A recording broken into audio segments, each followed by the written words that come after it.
Hello and welcome to today's HeavyWorth webinar. It's Thursday, March 4th, 2021, and my name is Aaron Traffis. I'm joined today for this question and answer session by HeavyWorth's founder and head of sales development, Dusty Reynolds. Dusty lives near Omaha, and in addition to keeping all of us here at HeavyWorth pointed in the right direction, he's been heading up our sales efforts and reaching out to dealerships who might benefit from the HeavyWorth platform. I'm also joined today by Bill Aubaugh. Bill lives in Colorado and is an equipment valuation expert, or if you ask him, a used equipment nerd. He's also been introducing HeavyWorth to some equipment dealers for the last few months. Our chat today will cover some prepared questions that came in ahead of time, and then we'll turn it over to attendees. If you have a question now or think of one as we're going along, there's a Q&A button on your screen where you can type in your questions and we'll answer them. We are recording this session and we'll be sharing it on our website soon. So if you have to drop off early, come back to heavyworth.com next week to pick up where you left off. And if your video freezes or cuts out, you can always go back to the link in your email and use it to rejoin this session. I also will mention before we begin that HeavyWorth does offer a free trial of our software to anyone interested in seeing how it works. Information about the trial can be found on our website. Dusty, I'm going to start with you. Start by telling us a little, if you would, about HeavyWorth. How did it get started and what problems is it trying to address in the marketplace? Sure, thanks, Aaron. My relationship with Aaron McKee is more than a year, less than a decade. I met Aaron. We're both entrepreneurs in our very nature. We met in 2015 through entrepreneurship fellowship out of Kansas City. And it was back at that moment when he talked about the purple wave really starting to hit their stride, but also realizing there's things that could be commercialized outside of online no reserve auction. And one of those things was being able to provide appraisal services and being able to commercialize what he called digital exhaust, meaning auction data. So we did just that. Relationship with Aaron strengthened, and it got to the natural point where we could say, let's try and get this baby up and off the ground. And originally what we came out of the gate doing was providing software to ourselves. We were doing appraisal services and equipment evaluations for banks primarily. And every once in a while, a client outside of that, if it was a lawyer, estate planner, whoever it may be. And through that process, built the software that allowed us to be able to catalog the equipment quicker, which then we would be able to put values on quicker. 2020 hit, and we realized that, hey, there's things in the market that are changing for obvious reasons when the world got quote unquote turned upside down. And so we looked at this as an opportunity for us to be able to take our software and put it in the hands of folks who may have not looked at us if we were providing services, those being dealers. So we realized that through a few relationships we were able to have those conversations, and the assumption proved out to be true. There was an itch there that needed to be scratched, that being that dealers are trying to figure out how they can win business faster. And part of the ability for them to win business faster is for them to have an expedited trade and valuation process. So our technology that we had built for us to be able to do streamlined valuations for ourselves and for banks ended up having a market for dealerships out there, a need that we didn't see out of the gate, but something that we learned along the way. We have found that HeavyWorth is useful in multiple industries. You mentioned banks, and we know that there is interest from estate planners and attorneys, but specifically with regard to dealerships, what are some of the challenges that the dealerships are facing that are solved by HeavyWorth? Yeah, it's a great question. We've looked at and tried to break down, and the HeavyWorth team gets tired of me using the words value chain. But what I really believe that we're capable of being able to help people get to win business faster by acknowledging 5 distinct steps. The first one is data, which is the asset itself. The collection of that data, the organization is the third piece. Analysis would be looking at comps, looking at other products out there like Iron Solutions, anything that's going to help you analyze that asset. And the last piece is a decision. For a dealer, that decision typically is, do we even want this thing? And if we want this thing, what would we offer for it as a trade-in? What HeavyWorth really helps with are steps 2 and steps 3, which is the collection of that data and the organization of it. Why that matters for dealerships are if Bill is a dealer and he has Aaron, yourself, and me as sales reps, he wants us to be able to sell as much as we can. If we're going down the path of getting out our camera, taking photos, and then figuring out how to get that card put into our computer to be able to email it to our sales manager so that he can then take it and put it into a Google Sheet or Excel document to then be able to analyze a number, to then be able to export a report and give it back to the sales rep so that the sales rep can then go back to the prospect. You've just injected 6, 7, or 8 steps in there that HeavyWorth gets down to 2 really simple expedited steps. So at the end of the day, we're trying to help them win business faster. And we think that we can do that by helping them streamline that valuation process in 2 quick and easy steps with our mobile app and our web application. Bill, here's a question for you. You have quite a few contacts in the ag dealership industry, in the sector. For those who are using HeavyWorth or just starting to use HeavyWorth, what are the most important improvements that they're seeing? Basically, it's the flow of information from the field to the evaluator. And when I say that is, if you stop and think about it, if you've ever evaluated used equipment and it's being sent to you via text messages or emails, or there's people walking with legal pads and stuff written on that, that the flow of information is consistent from the field to the evaluator, and then he can place the values on it, and then it catalogs it to save it. So in other words, the salesman can stay in the field and make call to call and send evaluations in, and the evaluator gets those and he's able to place his values on it, and then he can source that information by going back and looking at his catalog and see what values he placed on it, and searching it by either the customer name or how many S680 John Deere combines you've looked at in the last 6 months. So from an evaluation standpoint, from a flow of information, it's been perfect. I had a good illustration of that today when I talked to a dealer. And one of the things that he said was, he goes, one thing about it, he goes, I used to get, like 10 evaluations a day. And then 3 days would go by and I wouldn't see another one. He goes, now I see them every day. Well, what happens is in the equipment dealership world, the salesmen all go out to the farms and they make all these sales calls, and they gather all this information off their phones or off their cameras. And then when they do have a chance to get back into the store, then they download all that information and shove it at the equipment evaluator and hope that he gets back to them in 10 minutes. So the flow of information allows the evaluator to make better values because he's able to spend more time on it. It evens out the flow of information. Yep. Another one for you, Bill. We're currently experiencing extremely strong commodity prices after a year in which new equipment manufacturing had constraints placed on it, whether the manufacturers shut down for a period of time due to the pandemic or constraints due to the supply chain. What general trends do you expect to see over the coming year or two in the different categories of used agricultural equipment? Well, I think what you're finding right now is you still have manufacturers whose new equipment builds are way out. I'm hearing of the 2 major manufacturers of being in the fourth quarter before you can get a tractor. Between into the fourth quarter, maybe in the first quarter of 22 for combines or 4-wheel drives. So what that's going to do is going to drive that price and the availability of good low-hour tractors, especially out there. I think another opportunity is technology. I think growers are all looking for opportunities to increase their margins by utilizing technology. So they're going to spend money on technology to help with their profitability, and they're going to be able to upgrade to equipment because they've got some disposable income to try to upgrade into probably lower hour used stuff. For whatever reason, well, I shouldn't say for whatever reason, combines and forage harvesters continue to be a little tough as far as market trends and inventory, but tractors, sprayers, planters, windrowers are all very brisk right now. In your experience working with the different dealerships, what are some pain points you've noticed in the ways they communicate with their teams, and what are some ways HeavyWorth can smooth out those communication challenges? Well, I think I hit it on the one question, the valuation point. Okay, so if the equipment evaluator is placing the evaluation and it saves as a catalog, so that information goes out to the salesman and he has that documented what the used equipment evaluator said.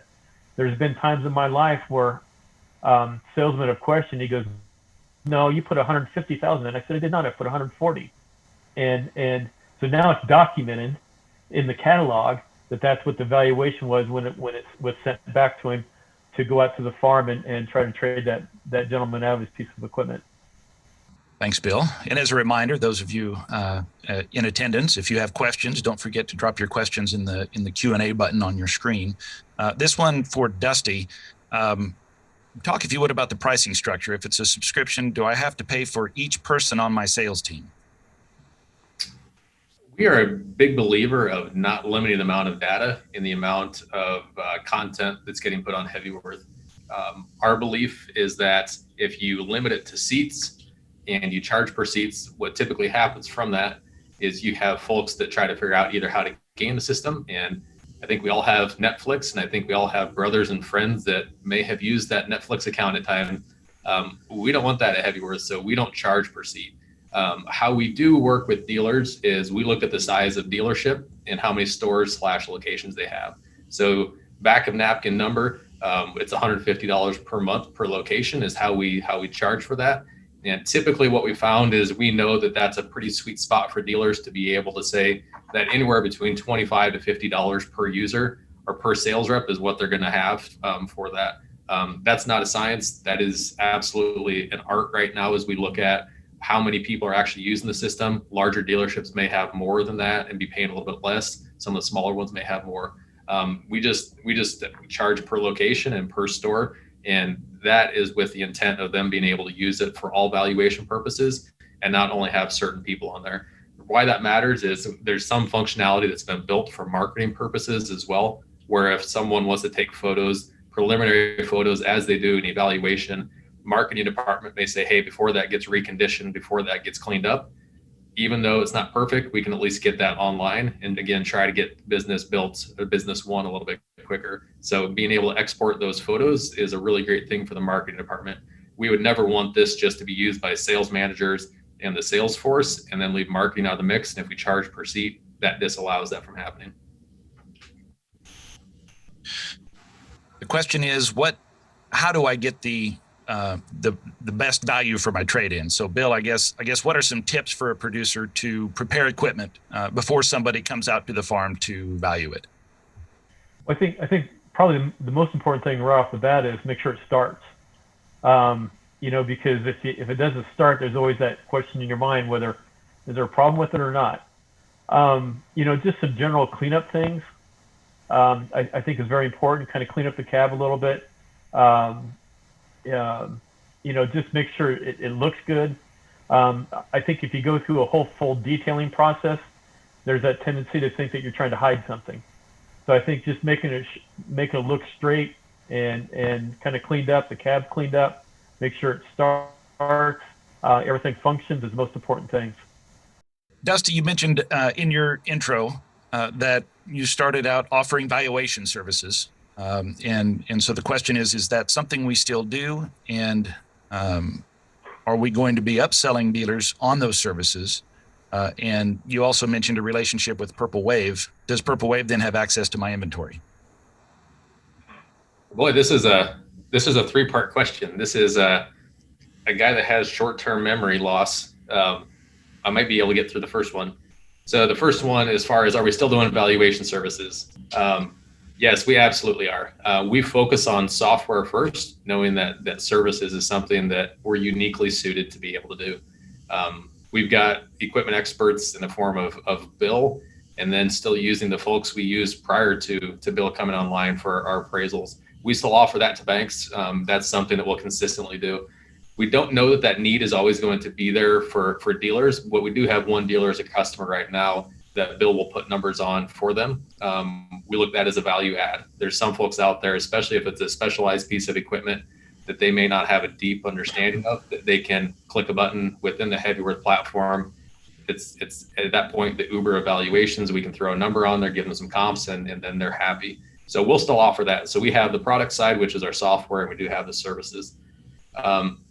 The second question, remind me what that was again, Aaron. Sure. You mentioned that that HeavyWorth was born of a relationship you had with Purple Wave's founder. And so the question is, since there is that connection to Purple Wave, by using Purple Wave, does the dealership then have some kind of a relationship or a partnership with Purple Wave that might grant Purple Wave access to inventory and data and things like that?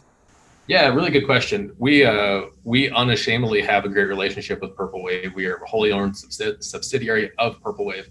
The thing that we keep really tight ropes on, though, is making sure that there's sometimes good fences make good neighbors, and that's exactly where we're at with this. The inventory that comes in from dealers, Purple Wave doesn't have access to that to be able to see what's going on, and vice versa. So that fence comes in the form of us being able to make sure, because we're a separate brand, this isn't us trying to figure out how we can get down the path of exposing everything to everyone. We make sure that as we go down this path, that's really clearly delineated as we have conversations with dealers of, hey, your data is your data. And as we go down this path with Purple Wave as well, there's no one that's sniffing in through the back door to be able to see what's inside the house as well. So completely separate. And then, like I said, good neighbor, or good fences make good neighbors.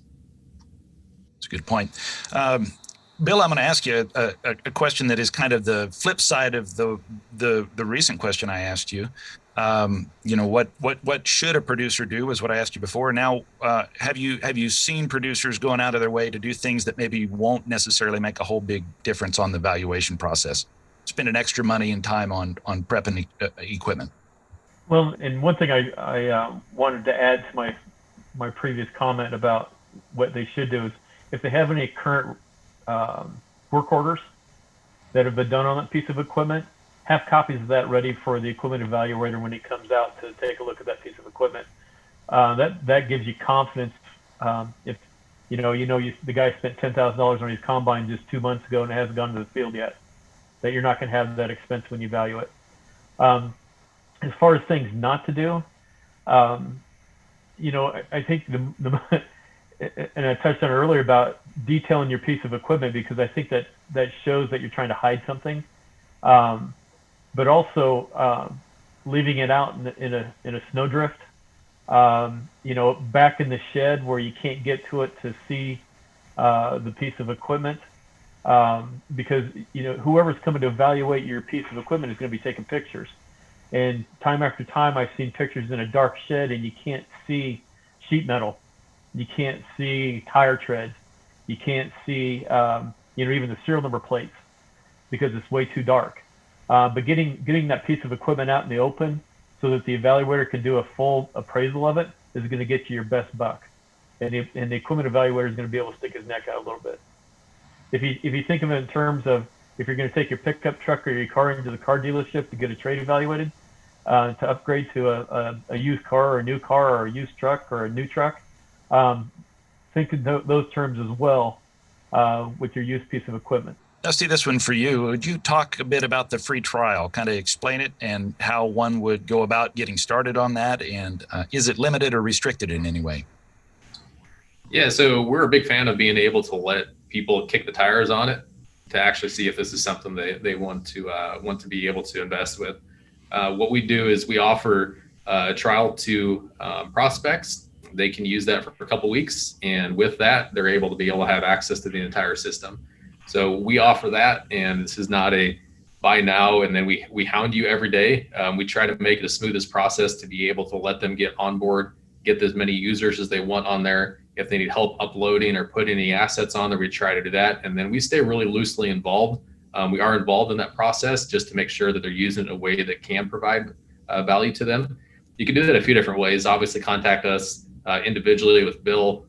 His info will be on here at the end of this. Same with me. You can also go to the website and click on the button there to be able to request a trial. That comes to the sales team, and then someone will follow up with you to get that set up. So pretty seamless process. What we have found out is those that want to be able to engage in the trial process, being able to have a few assets that they want to be able to put in there is a good next step, because we can upload that and get a catalog built, and that makes the trial period the trial come to life for them. Bill, you have a lot of experience valuing equipment for yourself and for quite a few dealerships around the area. Obviously, without naming names, what are some common mistakes that you have seen when it comes to salespeople going to the farm and failing to get maybe the right information or the right pictures for equipment that needs evaluated? I think the first thing is taking the right pictures. And when I say that is, getting shots of all four corners, shots of the cab, shots of the tires, shots of the serial number plate. You don't believe how many times where somebody fat fingers a serial number when they're trying to type it into something, and it ends up being, you think it's a 2013 when it's actually 2009. Hours, getting the accurate hour meter reading, taking a picture of that hour meter reading. Those are common mistakes you see. Sometimes the salesman in his haste to get to the next place just goes out and takes one picture. And I touched on it a little earlier about being in a shed where it's dark and you can't get a good photo. Getting good open shots from all four corners, the cab, the internals on a combine is key in history.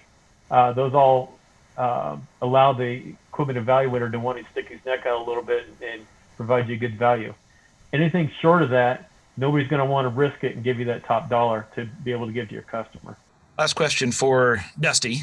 HeavyWorth is feature complete in that we got dealerships that are recognizing some pretty severe time saved by using it and are quite happy with it. But at an old coach, he used to say the biggest room in the world is a room for improvement, right? And so the question is, what's next for HeavyWorth? What features are in the pipeline and what's coming up?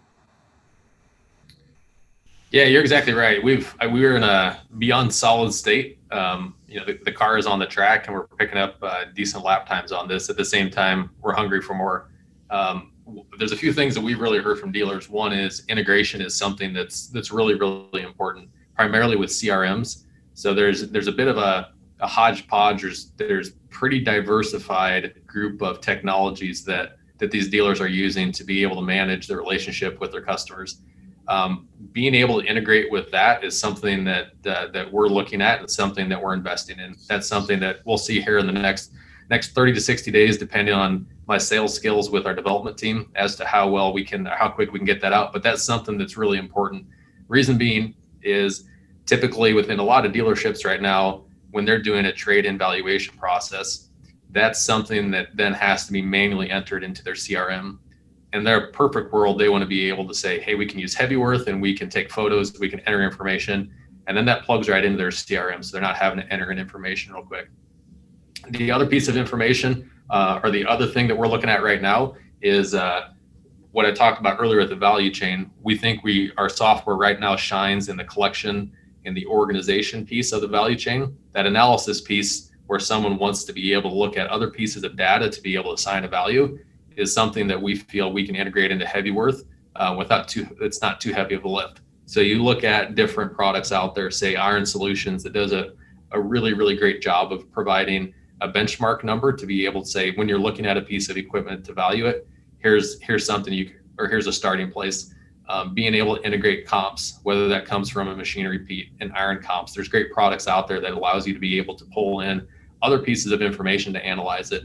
Those are the features that we look at right now as far as what type of integrations. And then, of course, the reporting is something that each dealer talks about. If they want to be able to print something off and get it to the prospect, or if they want something to be able to have and put in their own files, reporting is something that's on the roadmap as well. So integration's our first priority, and reporting to be under that. I know I said it was the last question, but we had one come in under the wire in the Q&A, and it kind of ties into what you were just talking about as far as reporting and getting data out. The question is, can I pull photos out of the software to use for marketing purposes? Yeah, absolutely. So the top right-hand corner, I know it's going to feel very demo-esque, but the top right-hand corner is where you have the export button. With the HeavyWorth product, you're able to export in a few different ways. One is into a CSV or an Excel doc, another is a Google Sheet. You've also got the way of being able to export a PDF for reporting purposes, if that's something you want to print off. Then you can download the photos as well. So you can take the photos out of that and be able to upload into whatever you want to be able to put it into. If it's another marketing site, if it's a different auction site, whatever it may be, you have the ability to be able to export those photos out of that and use them as you best see fit. All right, well, that's going to wrap it up for today. Dusty and Bill, thanks for spending some time with me.